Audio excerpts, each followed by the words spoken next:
ترجمان patrolling police کے مطابق مختلف نوعیت کے 668 مقدمات رجسٹرڈ کیے گئے، سینکڑوں ملزمان پابند سلاسل، LPG اور غیر معیاری سلنڈر استعمال کرنے والی گاڑیوں کے خلاف 98 مقدمات درج ہوئے، شراب و منشیات فروشوں کے خلاف 53 مقدمات درج کر کے 470 لیٹر شراب اور 2401 گرام چرس برآمد کی، اور ناجائز اسلحہ رکھنے والوں کے خلاف 20 مقدمات درج کر کے 1 کلاشن کو، 12 بورگن، 1 پسٹل،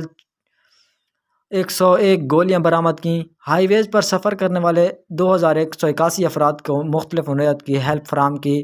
9 کیس اشتہاری ملزمان گرفتار کیے، تیز رفتاری اور غفلت و لاپرواہی سے ڈرائیونگ کرنے والے ڈرائیوروں کے خلاف 415 مقدمات درج کیے گئے۔ 2181 کے خلاف قریب راہگاروں کو مختلف نوعیت کی مدد فراہم کی گئی، جبکہ 18 عدد گمشدہ بچوں کو تلاش کر کے والدین کے حوالے کیا گیا، اور عوام الناس کی عزت و آبرو یقینی بنانے کے لیے ہیما نصیب SP پٹرولنگ ملتان ریجن نے کہا کہ تمام تر وسائل کو بروئے کار لائیں گے۔ شاہراہوں پر سفر کرنے والوں کو دوران سفر ہر قسم کا تحفظ فراہم کرنا پیٹرولنگ پولیس کی اولین ترجیح ہے۔